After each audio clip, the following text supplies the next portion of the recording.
Welcome to Color Me Home, a podcast about paint and decorating and home improvement and creative projects. and pretty much whatever else comes up in the conversation. I'm Dan. And I'm Betsy. Thanks for tuning in. In today's episode, we're going to continue a discussion we started in our last episode about projects designed to help you increase the curb appeal of your home, all without breaking the bank. See, no matter where you live, no matter what your home looks like, whether it looks like something out of a magazine or a storybook, or whether it's a little more typical, it can always benefit from a little exterior work. All right, there's a lot to talk about today, so let's get started. Now, on the last episode, we discussed a number of projects designed to improve the curb appeal of your home. Now, whether you're getting ready to sell your home or planning on staying there a long time, projects that increase your home's curb appeal are important. Now, if you're selling, they make your house more attractive to prospective buyers. If you're planning on staying, these projects make your home more attractive to you. Now, either way, these projects are important, and they're worth the work. So, with all that said, let's jump into some great projects.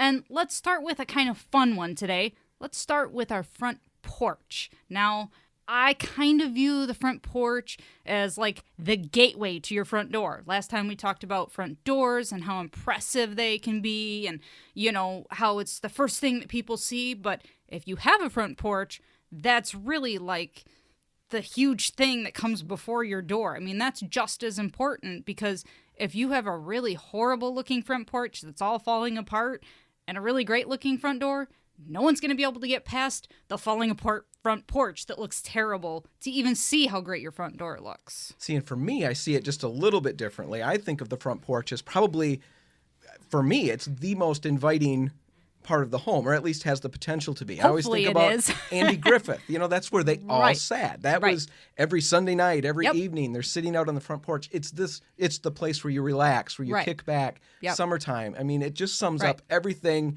especially as we look outside right now. It's snowing, it's cold.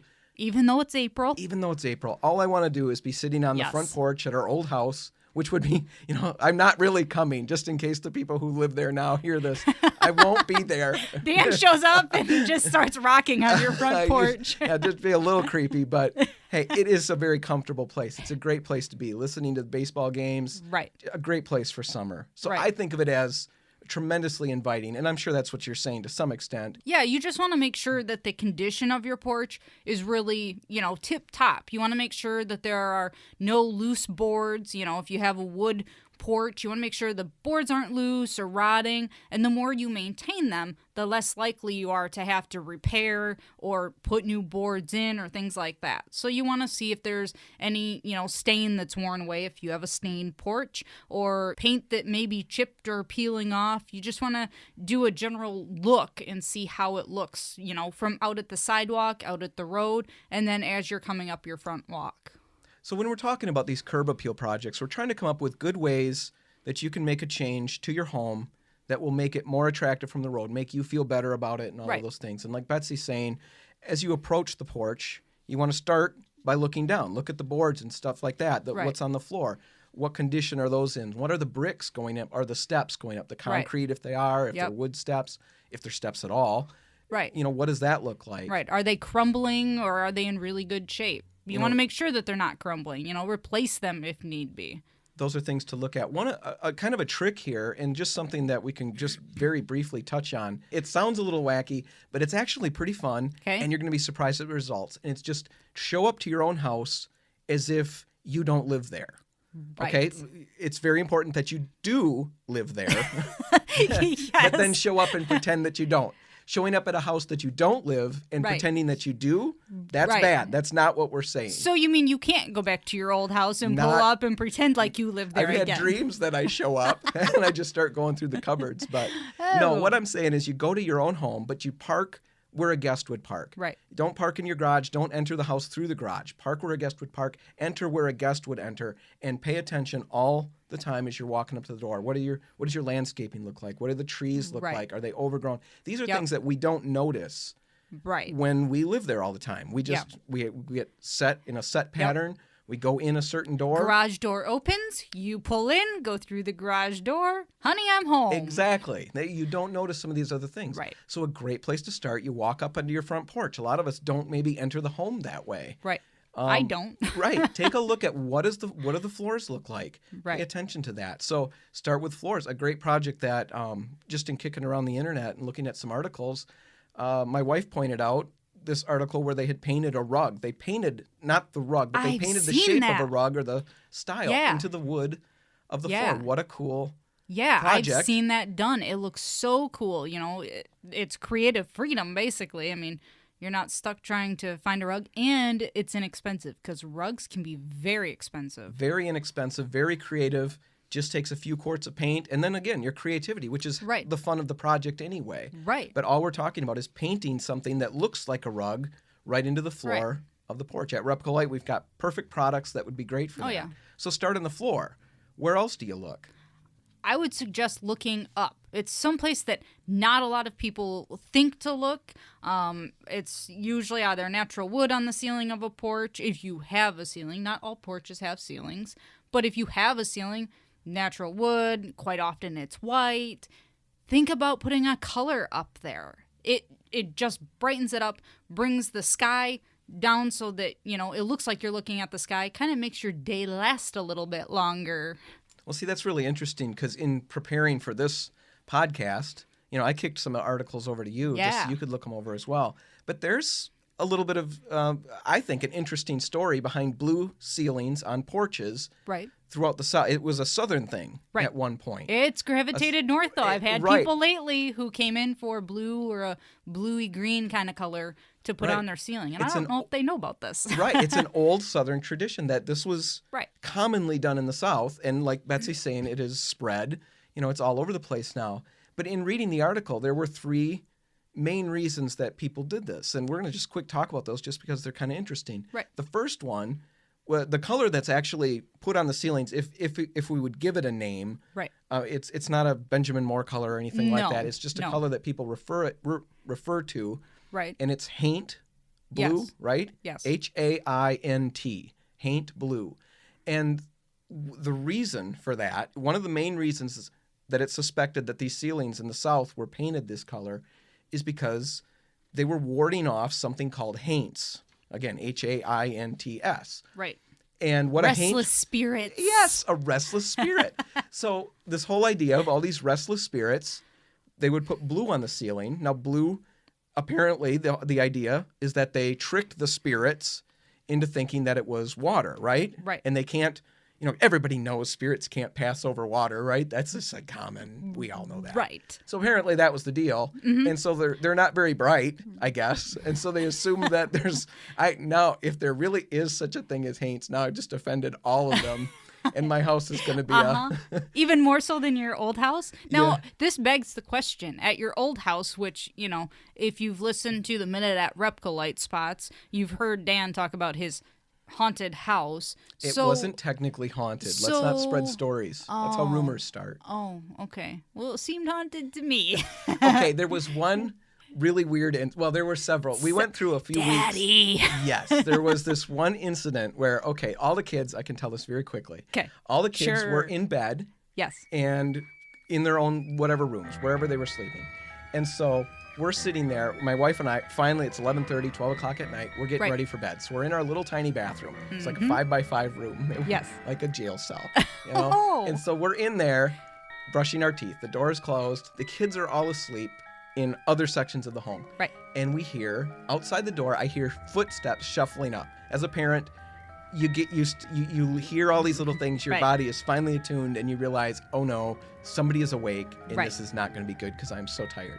So we hear these shuffling footsteps and both of us look at each other, you know, in the bathroom, my wife and I, because we both Which heard one it. is it? Oh no, who are they going to ask for? Who's going to get roped into doing something that they don't want to do at midnight? Right. And then we hear this voice outside the door say, "Daddy." You know, it sounds like, of course, Creepy. sounds like one of the kids.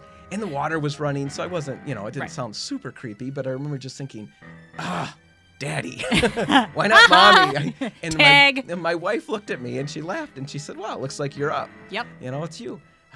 All right. So I open the door, split seconds later, and there is nobody in the hallway. Nobody. You got quick kids. So, yeah, I figured, what the heck? Where are they? So I start wandering through the house. Everybody is exactly where they had been, in the same position, and they're all completely out. I mean, really out.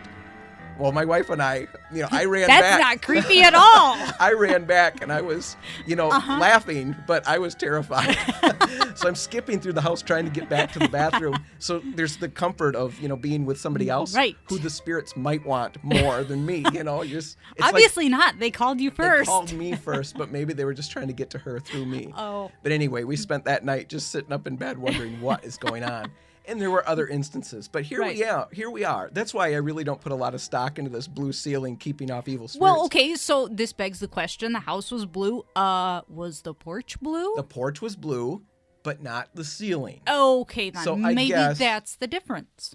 Right. So if you're into that, and I don't want to convey the idea that I'm convinced that there's anything, ghosty kind of thing going on, but yeah, maybe I should have painted the ceiling blue. Probably. So that was one reason why the South, one Right. speculative reason. Right. What about another? There were other reasons. The second one, after that, they thought it would keep wasps away. And as it started to move north and east and west, that's what everyone thought, is that falsely, I might add, that they would keep the wasps and bees from trying to make... Why would that keep? Well, because I read the article. because they think I it's just want to the give Betsy a s- nice little Oh, setup here thanks. again. Because they think it's the sky.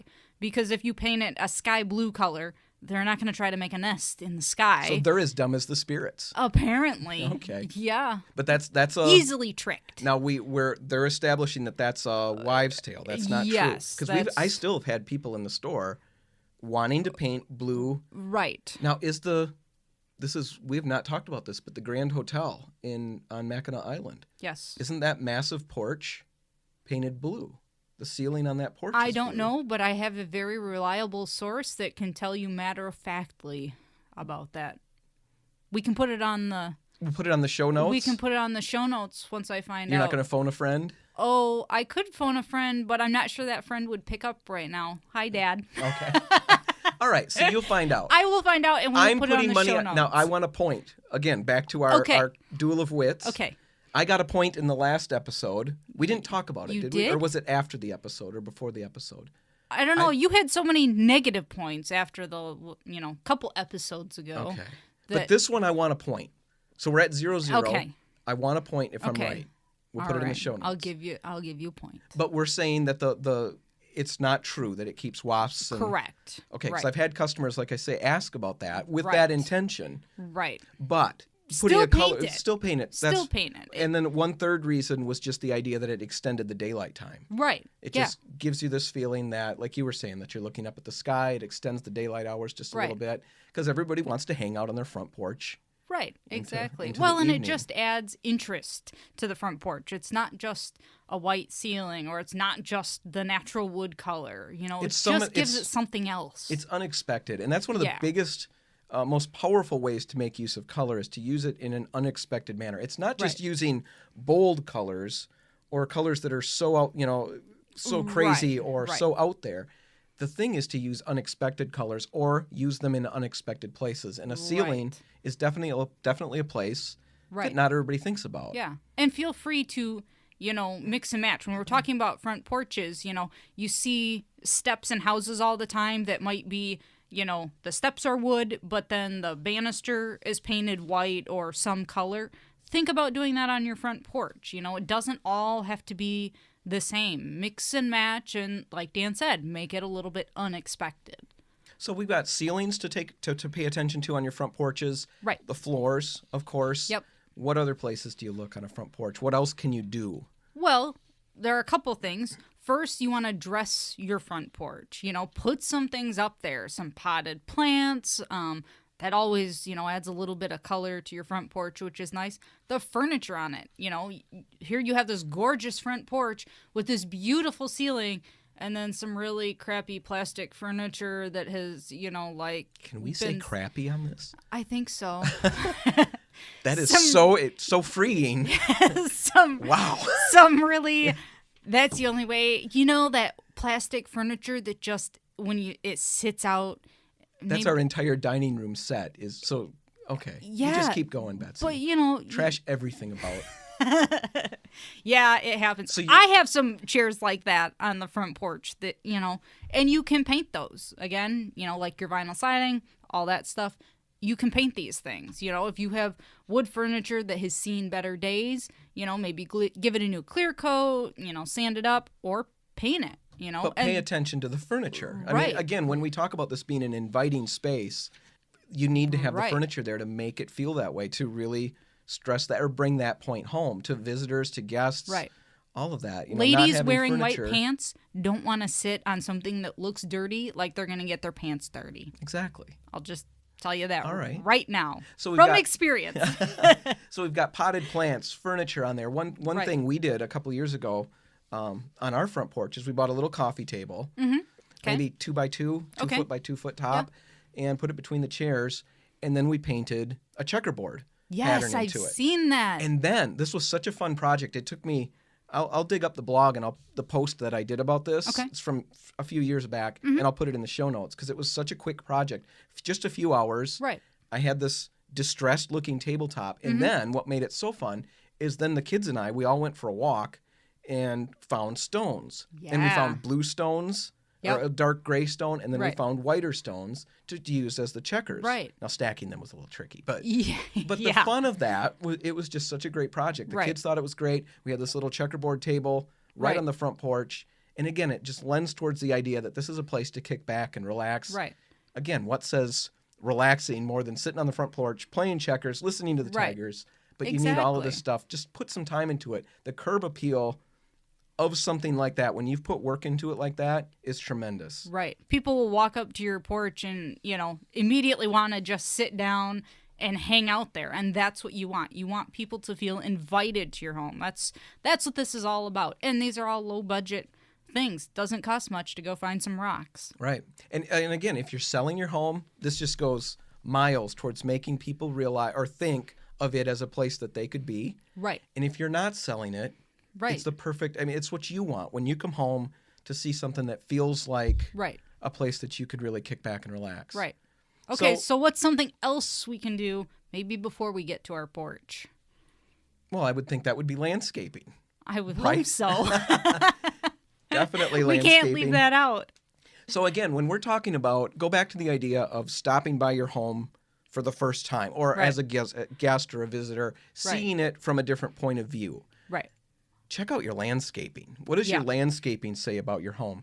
Typically, there's probably 3 different ways that you could, grade your landscaping. Is it overgrown? Is it underwhelming? Yes. Or is it just right? Maybe it's just right. Maybe this isn't something you need to worry about. Right. I've seen there's a particular house where we used to live, just quite a ways away, but we would walk and go past it from time to time.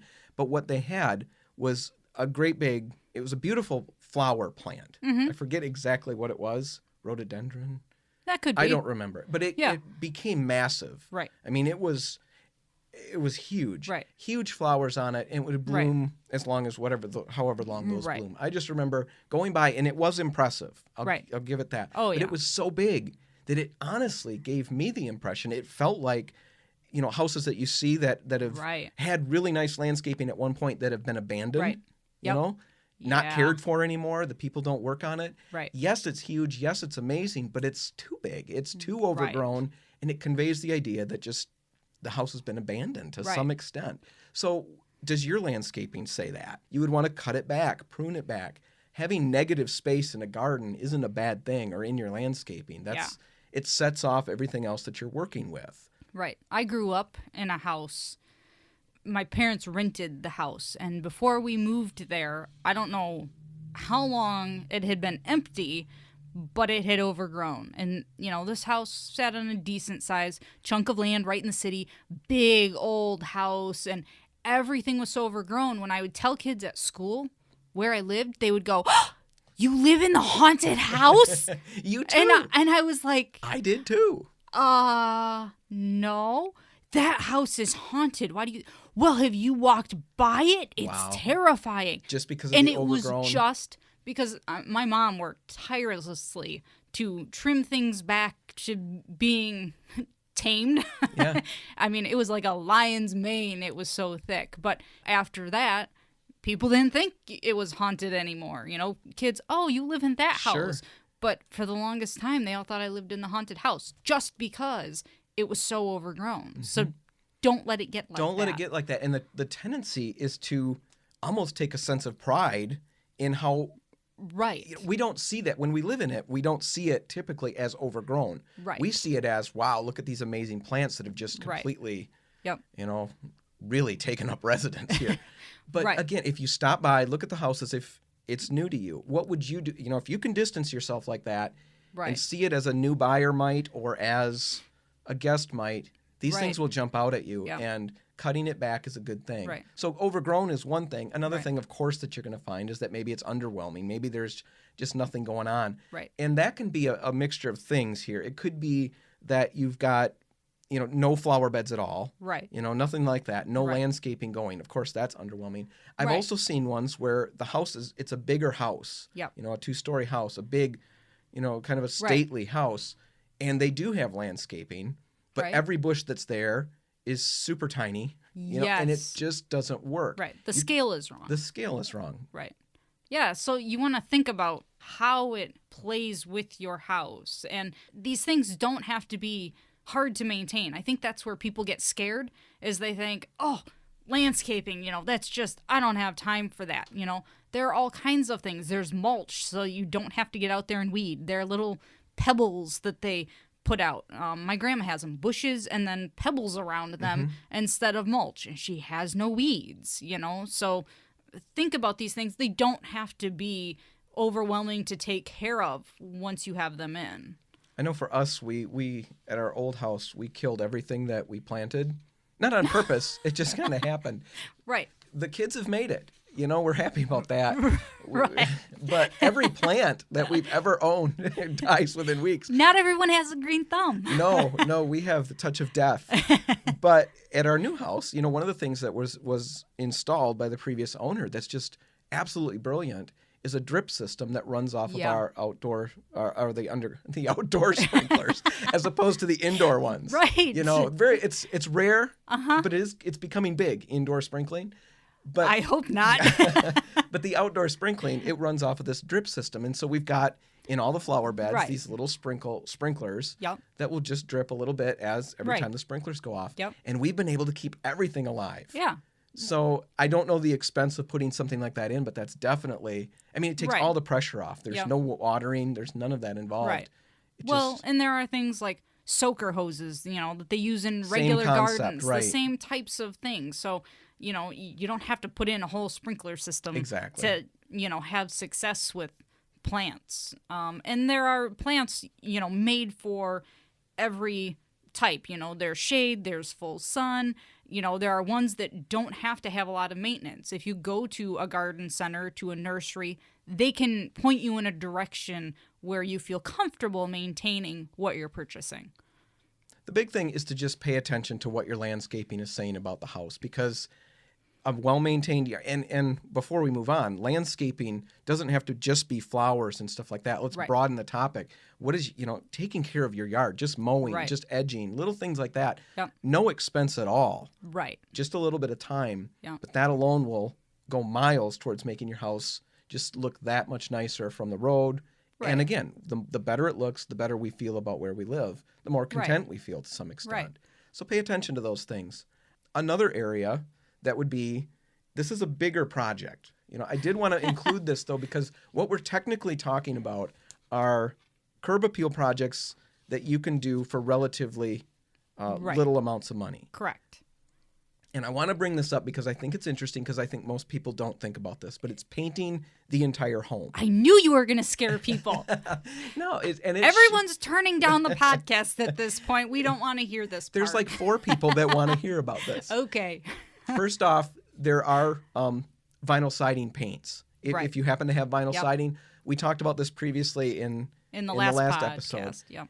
And it's Benjamin Moore Revive. Correct. Yep. And that's one product that's designed to put on vinyl siding. Right. So if you have vinyl siding, tenacious adhesion. Exactly. It will last and last. It comes in vinyl safe colors, which we talked about last time, but just for the sake of clarity, you don't want to just put any color on your vinyl siding. Right. If you use regular paint on your vinyl siding, this is where horror stories come from. Right. And maybe you've heard of these things before, but putting just regular paint in a darker color than your original siding, it can heat up so much in the sun that it can cause warping, buckling, all kinds of problems. Right. Without the vinyl safe colors. Without the vinyl safe colors. If you use vinyl safe colors in this Benjamin Moore Revive, you can go to a darker color than you originally had with none of those worries. And it's all about how the colorants or how the colors are made. Right. Using with the what colorants. colorants. Exactly. There's no black in the vinyl safe colors, so that doesn't heat up, because that's the colorant that's really going to heat up and cause you to have a problem. So without that, you're okay. But it's not easy to make colors, like navy blue and red. Benjamin Moore has spent a lot of time formulating and they these have colors. those colors. Right. They have them. There's a certain palette that you can choose from, about 350 colors, roughly. It's on their website. We'll put it in the show notes. We'll put that in the show notes. Yep. But think about that. Be aware of that. There's a specific paint for that situation. Now, the reason I say that this is a low-cost project is because a house doesn't take that much paint. That's actually surprising. A lot of people expect they're talking 20 gallons of paint in order to do this. Right. We've had houses, depending on the coverage, depending on everything, we've had customers come away with 5 gallons of paint that covers everything. Yep. Even if you need 10 gallons, if you're talking, let's say you're talking $60 a gallon paint and you need 10 full gallons, it's still only a $600 investment to completely change the exterior look of your home. That's why I say this is still a project to consider. Yep. It takes some work, it takes some time, but the payoff, there really isn't going to be a bigger one that we can talk about. Right. And it's cheaper than residing your entire house. Thousands and thousands of dollars to reside your house. Right. $600 total at the most in most situations to paint it. Yeah. Now, we're not going to go into the whole how you would do that, all the steps involved. We'll put links to that in the show notes. Yep. Right. It can be a whole lot easier than you may think. Don't be concerned and, don't be terrified by these things. Well, it's a tremendously rewarding project. Talking to the customers who've done something like this, yes, it takes some time. It takes them, if they do it themselves, it's generally a couple of weeks. Right. Where they work every night for a few hours and try to, catch the weekends and stuff like that. And the sunny days, not the rainy days, not the cold days. But when it's done, the impact that can have for just $600 and for how long that will last. Right. And then when you compare it to, my folks, they put new vinyl siding on their house years ago. Right.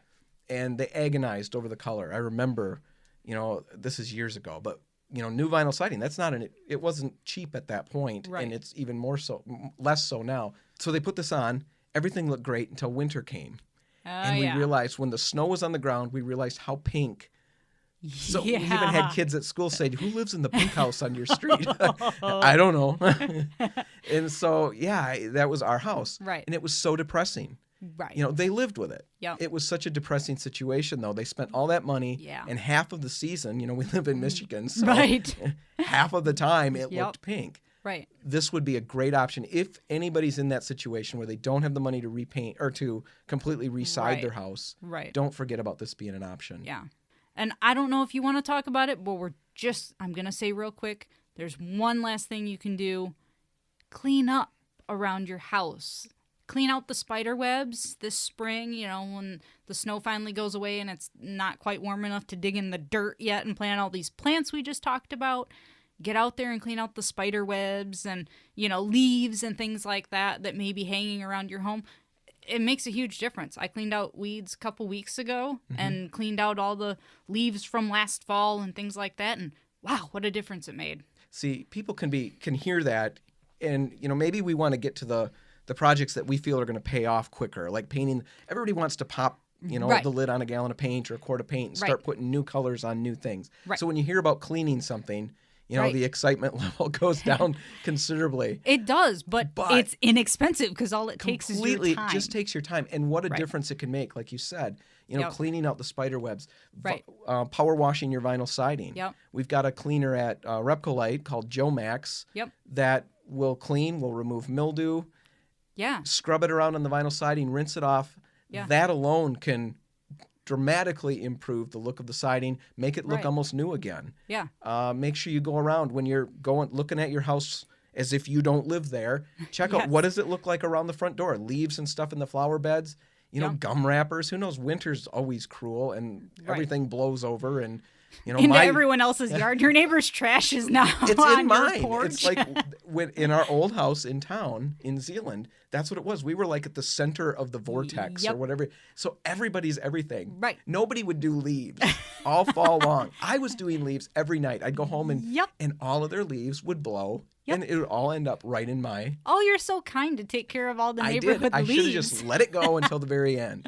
But that happens with trash and all of that. Yep. Cleaning that stuff up, just taking that little bit of time, completely free, except for the time involved. Right. Tremendous difference. Yeah, when take it's all your done. spring cleaning from the inside all the way out. Just think of extending your home out and just cleaning up the yard a little bit. It's amazing what it'll do. All right, and that's all we've got time for on today's episode of Color Me Home. We hope that today's conversation got you thinking about projects that you can jump into at your own home. Get creative. See what you can come up with. And if you come up with something really cool, be sure to let us know about it. You can post it on the RepcoLite Facebook page or email it to us at colormehome@repcolite.com. We love seeing before and after pictures, so show us both, not just the afters. Cool. And before we go, we'd like to thank all of you for listening. If you have any questions or comments or suggestions for future episodes, be sure to drop us a note. The email address, once again, is colormehome@repcolite.com. We'd love to use the email address and see if it's really working. See, we set it up a while ago, and we're still waiting for that first one to come in. So hold on, let me send us something. I'd love something that didn't come from one of the two of us. Yeah, that'd be Anything. nice. We'll respond. I promise. We're sitting here literally waiting. I promise you it'll be a very quick response. Yeah. Remember, all of our past shows are available at RepcoLite.com. Click the Color Me Home link on the homepage and then subscribe to our podcast via RSS feed or now on iTunes. Sweet. Subscribe today and you're never going to miss another episode. Until next time, thanks for listening. You've been listening to Color Me Home, sponsored by RepcoLite Paints and Benjamin Moore. Everything discussed in this episode can be found in our show notes at RepcoLite.com. Just click the Color Me Home tab on the home page. If you have any comments, questions, or feedback, you can contact Betsy and Dan by email. The address is colormehome@repcolite.com. That's colormehome@repcolite.com.